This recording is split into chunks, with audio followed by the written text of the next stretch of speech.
Hello, ഇന്ന് വെറുതെ നമുക്ക് വേവർ ട്രീ ബൊട്ടാണിക് പാർക്ക് വരെ ഒന്ന് പോയാലോ? എന്തായാലും ഫ്രീ ആയിരുന്നു, എന്നാൽ പിന്നെ വെറുതെ പാർക്ക് വരെ ഒന്ന് പോയിട്ട് വരാമെന്ന് വിചാരിച്ചു. സത്യത്തിൽ ഞങ്ങൾ ഇവിടെ ഈ മരങ്ങൾ ഫുള്ള് നല്ല ചെറി ബ്ലോസം എല്ലാം പൂത്ത് നിൽക്കുകയാണ്, അടിപൊളിയാണ് കാണാനെന്ന് പറഞ്ഞിട്ട് പോയതാണ്. പക്ഷെ ചെന്ന് കഴിഞ്ഞപ്പം ഒരു പൂ പോലും ഒരു മരത്തിലും കാണാനില്ല. ഇപ്പം ഞാൻ കാണിച്ചു തരാം. ഇത് കണ്ടില്ലേ, ഇതായിരുന്നു ഇവിടുത്തെ ബിഫോർ വ്യൂ ആൻഡ് ഇപ്പോഴത്തെ അവസ്ഥ ഇതാണ് കേട്ടോ. എന്നാലും കുറച്ച് മുന്നോട്ട് നിന്ന് കഴിഞ്ഞപ്പോഴത്തേക്ക് കുറേ പൂക്കളൊക്കെ അവിടെ ഇവിടെയൊക്കെ വീണ് കിടക്കുന്നതൊക്കെ കണ്ടു. മരത്തിൽ ഒരു അവിടെ ഇവിടെയൊക്കെ ആയിട്ട് എന്തിനു വേണ്ടി നിൽക്കുന്നത് പോലെ കുറച്ച് പൂക്കളും. പിന്നെ എന്തായാലും വന്നതല്ലേ, പാർക്കിൽ കൂടെ കുറച്ച് നേരം നടന്നിട്ടൊക്കെ പോകാമെന്ന് വിചാരിച്ചു. അങ്ങനെ ഈ വഴി കുറേ നടക്കാണ്ട് കേട്ടോ. അത്യാവശ്യം നല്ല ഏരിയ ഉള്ള പാർക്കാണ്, നല്ല കുറേ മരങ്ങളും കാര്യങ്ങളും ഒക്കെ ആയിട്ട്. അങ്ങനെ നടന്ന് വന്നപ്പോഴാണ് ഈ ഒരു മരം അവിടെ വീണ് കിടക്കുന്നത് കണ്ടത്. പിന്നെ നേരെ അങ്ങോട്ട് വെച്ച് പിടിച്ചു. പിന്നെ അതിൻ്റെ മേളിൽ വലിഞ്ഞ് കയറി കുറേ ഫോട്ടോസും വീഡിയോസും ഒക്കെ എടുത്തു. ഈ കമ്പൊക്കെ ദ്രവിച്ചിരിക്കുകയായിരുന്നു കേട്ടോ. ഞങ്ങൾ കയറിയപ്പോൾ ഒന്നും പറ്റിയില്ല, പക്ഷേ അതിന് ശേഷം വന്നൊരു പുള്ളി കയറിയപ്പോഴത്തേക്ക് അത് ഒടിഞ്ഞു പോയി. പുള്ളിക്കൊന്നും പറ്റിയില്ല കേട്ടോ, ഭാഗ്യത്തിന്. പിന്നെ അത് കഴിഞ്ഞ് ഇങ്ങനെ നടന്നു വന്നപ്പോൾ കണ്ടതാണ് ഈ സാധനം. കണ്ടപ്പോൾ പിന്നെ ഒരു കൗതുകം. ഞങ്ങൾ രണ്ടുപേരും ഇങ്ങനെ എടുത്ത് അതിങ്ങനെ ഊതി വിടുന്ന വീഡിയോ ഒക്കെ എടുക്കുവാണ്, ഇൻസ്റ്റാഗ്രാമിൽ പോസ്റ്റ് ചെയ്യാമെന്ന് വിചാരിച്ചിട്ട്. പിന്നെ അവിടെ നിന്ന് വീണ്ടും നടന്ന് അത് കണ്ടില്ലേ, വഴികളൊക്കെ കണ്ടില്ലേ, നല്ല രസം. രണ്ട് സൈഡിലും മരങ്ങളൊക്കെ വെച്ച് പിടിപ്പിച്ച് നല്ല ഭംഗിയാണ് കാണാനായിട്ട്. അങ്ങനെ അവിടെ നിന്ന് നടന്നു പോയിക്കൊണ്ടിരുന്ന സമയത്ത് ഒരു ശബ്ദം കേട്ടിട്ട് എല്ലാവരും കൂടെ തിരിഞ്ഞു നോക്കുകയാണ്. വേറൊന്നുമല്ല, കുറച്ച് മുന്നേ ഒരു പുള്ളി കയറി വീണു എന്ന് പറഞ്ഞില്ലേ, ആ കമ്പൊടിഞ്ഞ ശബ്ദം കേട്ടതാണ്.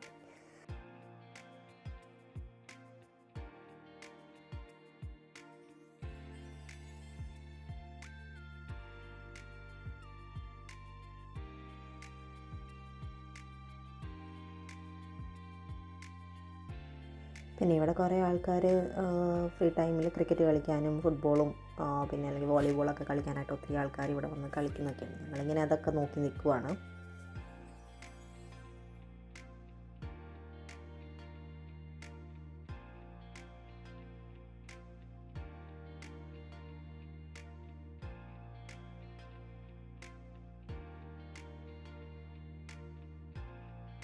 ഞങ്ങൾ വഴി കൂടെ നടന്നു വന്ന ടൈമിൽ കുറച്ച് കണിക്കൊന്ന പോലത്തെ പൂവ് ഇങ്ങനെ പൂത്ത് നിൽക്കുന്ന കണ്ടു, നല്ല രസമായിട്ട് നിൽക്കുന്നുണ്ട്. അപ്പോൾ അത് തപ്പി ഞങ്ങളിങ്ങനെ നടക്കുവാണ്, അത് എവിടെയാണെന്ന് വിചാരിച്ചിട്ട്.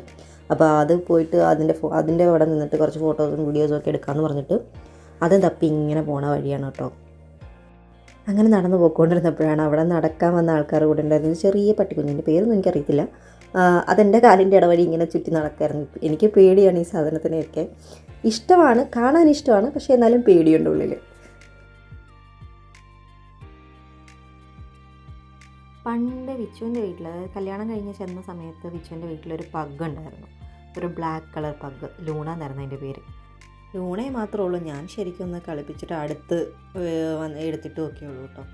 ബാക്കിയുള്ളതിനൊക്കെ എനിക്ക് പേടിയാണ്. വിച്ചുവിന് ഭയങ്കര ഇഷ്ടം. അപ്പോൾ ഇതാണ് ഞങ്ങൾ പറഞ്ഞ ആ സ്ഥലം.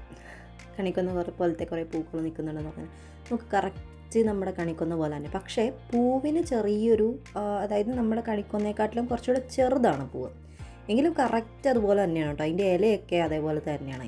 ആ വർഗത്തിൽപ്പെട്ട ഏതെങ്കിലും ഒരു ചെടിയായിരിക്കാം. ചെറിയ വ്യത്യാസങ്ങളൊക്കെ ആയിട്ട് നല്ല രസമാണ്. നമ്മൾ ഈ കല്യാണ വീട്ടിലൊക്കെ ചെല്ലുമ്പോൾ ഇങ്ങനെ ഇപ്പം എല്ലാ വീടുകളിലും ഉണ്ടല്ലോ എൻട്രൻസ് ഇങ്ങനെ ആർച്ച് പോലെ സെറ്റ് ചെയ്ത് പൂവൊക്കെ വെച്ച് സെറ്റ് ചെയ്തിരിക്കുന്ന പോലെ, അതുപോലെ ഉണ്ടായിരുന്നു. അപ്പം അത്ര ഭംഗിയായിട്ട് കിടന്നത് കൊണ്ട് തന്നെ ഞങ്ങൾ കുറച്ച് അവിടെ നിന്നും കുറേ വീഡിയോസും ഫോട്ടോസും ഒക്കെ എടുത്തു. വരുന്ന ആഴ്ച ലക്ഷ്മിയുടെയും അഖിലിൻ്റെയും വെഡിങ് ആനിവേഴ്സറി ആയതുകൊണ്ട് അവർക്ക് കുറച്ച് സ്പെഷ്യൽ ഫോട്ടോസും വീഡിയോസും ഒക്കെ എടുത്തു. ആ കൂടെ പിന്നെ ഞങ്ങളും കുറച്ചൊക്കെ എടുത്തു. അവിടെ നിന്നിട്ടുള്ള ഫോട്ടോഷൂട്ടും പരിപാടികളൊക്കെ കഴിഞ്ഞിട്ട് ഞങ്ങൾ നേരെ പോയത് അമ്പലത്തിലേക്കാണ്. ഇതൊരു നോർത്ത് ഇന്ത്യൻ ടെമ്പിളാണ് കേട്ടോ. ഞങ്ങൾ ആദ്യമായിട്ടാണ് ഇവിടെ പോകുന്നത്. സമയം ഇപ്പോൾ ഏകദേശം ഒരു 9 മണിയൊക്കെ കഴിഞ്ഞിട്ടുണ്ട്. ഇവിടെ നിന്ന് ഫസ്റ്റ് നമ്മൾ ആദ്യം ചെന്ന് നമ്മുടെ ഷൂ ഒക്കെ അവിടെ ഊരി വെക്കണം. നമുക്കവിടെ വയ്ക്കാനുള്ള ഷൂ റാക്കും കാര്യങ്ങളും ഒക്കെ ഉണ്ട്. അവിടെ ഊരി വെച്ചതിന് ശേഷം നമുക്ക് നേരെ അമ്പലത്തിനകത്തേക്ക് കയറി തൊഴാൻ പറ്റും.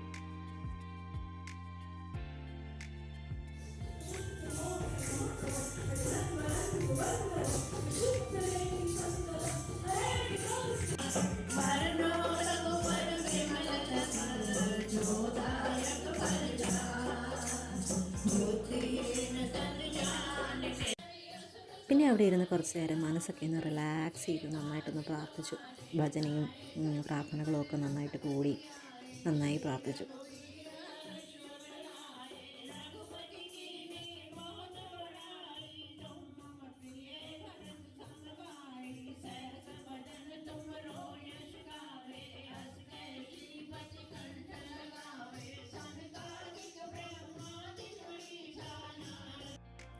അങ്ങനെ ഭജനയും പ്രാർത്ഥനയൊക്കെ കഴിഞ്ഞ് കഴിഞ്ഞാൽ ചൊവ്വാഴ്ച ദിവസങ്ങളിൽ അവിടെ തന്നെ ഭക്ഷണം ഉണ്ട് കേട്ടോ. ഭക്ഷണം കഴിക്കാൻ വേണ്ടിയിട്ടുള്ള ക്യൂ ആണ് ഈ കാണുന്നത്. നിറയെ ആളുണ്ടായിരുന്നു. പിന്നെ അവിടെ നിന്നൊരു പ്ലേറ്റൊക്കെ എടുത്ത് ഞങ്ങൾ ഫുഡ് വാങ്ങിക്കാൻ വേണ്ടി നിന്നു. ഇവിടെ നമുക്ക് റൈസ്, പിന്നെ എന്തെങ്കിലും പൊരി അല്ലെങ്കിൽ റോട്ടി, പിന്നെ ദാൽ കറി, കടല, കേസരി, പായസം, പഴം, ഇങ്ങനെ ഇത്രയും സാധനങ്ങളാണുള്ളത് കേട്ടോ. അപ്പോൾ അതെല്ലാം നല്ലപോലെ കഴിച്ചിട്ട് പിന്നെ ഞങ്ങൾ നേരെ വീട്ടിലേക്ക് പോയി. അപ്പോൾ ഇത്രയേ ഉള്ളൂ ഇന്നത്തെ വീഡിയോ. Thanks for watching. എല്ലാവരും സബ്സ്ക്രൈബ് ചെയ്ത് സപ്പോർട്ട് ചെയ്യണേ. ബൈ.